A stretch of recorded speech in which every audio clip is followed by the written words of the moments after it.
રાજકોટમાં સિંગતેલના સતત ભાવ વધતા જઈ રહ્યા છે, જેના કારણે સામાન્ય ગ્રાહકોના ઘર ખર્ચ પર અસર જોવા મળી રહી છે. આશ્ચર્યની વાત તો એ છે કે મગફળીનું વિક્રમી ઉત્પાદન થવા છતાં તેલના ભાવમાં ઘટાડો જોવા મળતો નથી. છેલ્લા 4 દિવસમાં સિંગતેલના ભાવમાં નોંધપાત્ર વધારો થયો છે. આ સમયગાળા દરમિયાન 15 કિલોના એક ડબ્બામાં ભાવમાં કુલ 120 રૂપિયાનો વધારો નોંધાયો છે, જ્યારે પ્રતિ કિલો સિંગતેલમાં લગભગ 8 રૂપિયાનો વધારો થયો છે. હાલ રાજકોટમાં સિંગતેલના ડબ્બાના ભાવ 2725 રૂપિયા સુધી પહોંચી ગયો છે.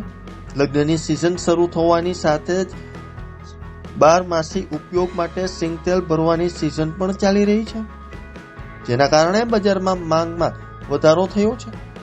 માંગ વધતા તેલના ભાવમાં પણ સતત તેજી જોવા મળી રહી છે, જે ગ્રાહકો માટે ચિંતાજનક પરિસ્થિતિ ઊભી કરી રહી છે.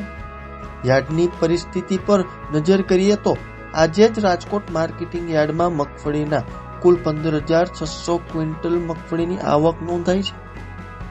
યાર્ડમાં ઢગલા બંધ મગફળીની આવક થઈ રહી હોવા છતાં વેપારીઓ અને તેલ ઉત્પાદકોનું કહેવું છે કે સારી ગુણવત્તાની મગફળી પર ઓછી હોવાથી સિંગતેલના ભાવ પર દબાણ યથાવત રહ્યું છે.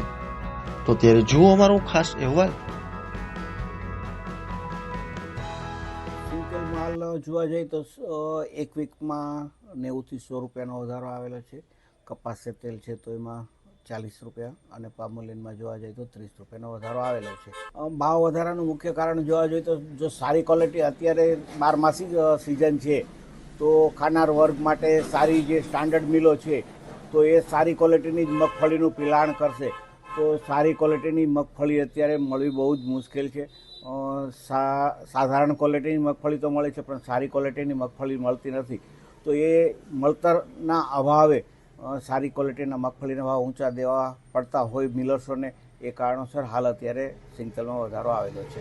અત્યારે ડબ્બામાં જોવા જઈએ તો સિંગતેલના 2675 થી 2725 રૂપિયા સુધીના ભાવ ચાલી રહ્યા છે. સામે કપાસિયા છે તો એ 2220 રૂપિયાથી 2240 રૂપિયાના ભાવ ચાલે છે.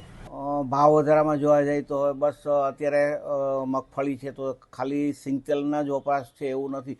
અત્યારે હાલ શિયાળો ચાલી રહ્યો છે તો જે ચીક્કીવાળા છે તો ચીક્કીવાળાની પણ બી ડિમાન્ડ સારી ક્વોલિટીની મગફળીની ચીક્કી બનાવવાની હોય તો એમાં પણ બી છે. તો અહીંથી હજી કદાચ 20-30 રૂપિયાનો વધારો આવી શકે.